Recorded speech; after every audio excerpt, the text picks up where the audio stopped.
Party തന്നെ അന്വേഷിക്കട്ടെ. ഇത് മറുപടി പറയാൻ ഞാൻ നേരത്തെ പറഞ്ഞല്ലോ, മാഷ് പറഞ്ഞ അസംബന്ധം. ഇത് മറുപടി പറയാൻ CPM ഇല്ല. അതുകൊണ്ടാണ് മറുപടി പറയാൻ. രണ്ട് കാര്യം, കത്തിനേക്കാൾ കത്തൊരു കാര്യം.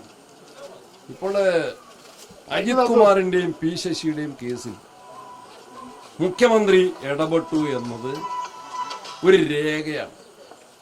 അത് തിരുവനന്തപുരത്തെ കോടതിയുടെ വിധിന്യായത്തിലെ 83-ാം പേജിൽ വ്യക്തമായിട്ട് അത് ആവർത്തിച്ച് പറയുന്നു.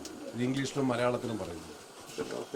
ഞങ്ങൾ അത് പ്രതിപക്ഷ നേതാവ്, ഞാൻ, UDF കൺവീനർ, എല്ലാവരും ആ വിഷയം മാധ്യമങ്ങളുടെ മുൻപിൽ ശക്തമായിട്ട് ഉയർത്തിയിട്ടുണ്ട്. വിധിന്യായം വായിച്ചുകൊണ്ടാണ്. ആ വിധിന്യായം അതിൽ പറഞ്ഞിരിക്കുന്നത് എന്താണെന്നറിയോ? ചവിട്ടിമെതിക്കപ്പെട്ടു നീതി, നീതിയും സത്യവും ചവിട്ടിമെതിക്കപ്പെട്ടു. കോടികളുടെ അഴിമതിയാണ് MR അജിത് കുമാർ ADGP എന്ന നിലയിൽ മുഖ്യമന്ത്രിയുടെ തണലിൽ ഈ സംസ്ഥാനത്ത് നടത്തിയതെങ്കിൽ അതിന്റെ അന്വേഷണം വിജിലൻസ് വളരെ വികൃതമായിട്ടാണ് നടത്തിയത്. അദ്ദേഹത്തെ രക്ഷിക്കാനാണ് അതിന് പരിശ്രമങ്ങൾ ഉണ്ടായത്. അതില് കോടതിയുടെ ഏറ്റവും രൂക്ഷമായിട്ടുള്ള പരാമർശങ്ങൾ ഉണ്ടായിട്ട് ഗവൺമെന്റും CPM-ഉം മറുപടി പറയാൻ കഴിയാത്ത രൂപത്തിൽ അതിന്റെ ആ ചെളിയിൽ കൊണ്ടുവന്നു.